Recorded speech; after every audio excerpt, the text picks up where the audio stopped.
opportunity to address all of you. Ukraine has the right to be independent, and they have been an independent country since 1991. Russia signed the Budapest Memorandum in 1994 with the United States and Great Britain that guaranteed the territorial integrity and sovereignty of Ukraine. It's the policy of the United States government to continue to support an independent Ukraine and their goals, and we are continuing our effort to enhance their ability to protect themselves. We strongly encourage Russia to stand down and to pursue a resolution through diplomacy. Armed force should always be the last resort. Success here is through dialogue. The Russian Federation has amassed upwards, at this time, of over 100,000 ground forces, air forces, naval forces, special forces, cyber, electronic warfare, command and control, logistics, engineers, and other capabilities along the Ukraine border. Ukraine is the second largest country in Europe with a population of 44 million. It's divided in the middle by the river Dnipro. Prominent terrain includes flat, open plains, and there are abundance of rivers and lakes, and there's a high water table. And when that high water table freezes, it makes it for optimal conditions for cross-country tracked and wheeled vehicle maneuver. The city of Kiev has a population of nearly 3 million people.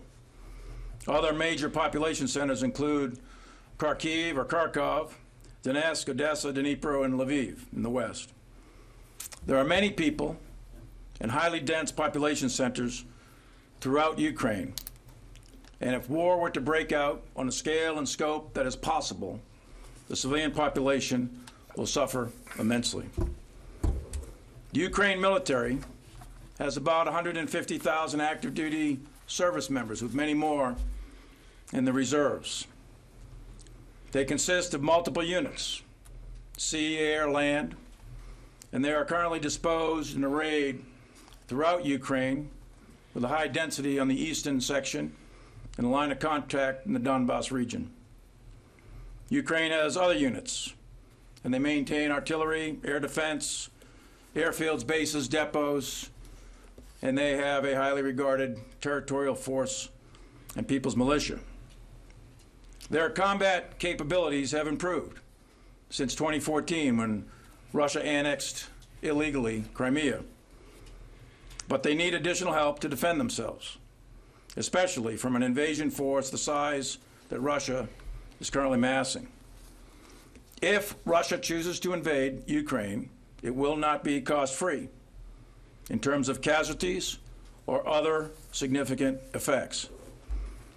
There is a small contingent of U.S. and NATO advisors and trainers currently in Ukraine.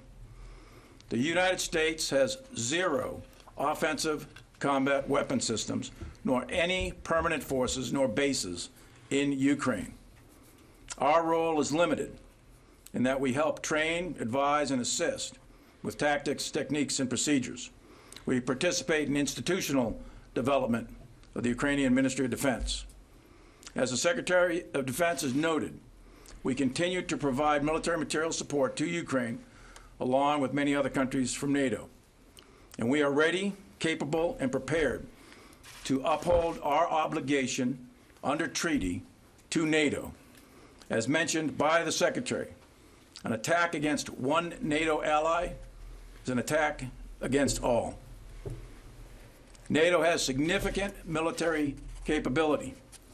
NATO has approximately 130 plus brigades of maneuver forces, not including U.S. forces, 93 squadrons of high-end fighters, 4 carriers, many more surface combatants. The military capability of NATO is very, very significant. In addition to bordering Russia and Belarus and Moldova, Ukraine has a border with 4 NATO members: Poland, Slovakia, Hungary, and Romania. The President and the Secretary of Defense have authorized the United States military to increase our readiness in the event we have to reinforce or assist our NATO allies. War is not inevitable, as the Secretary said. The right answer here is a diplomatic solution. I look forward to your questions.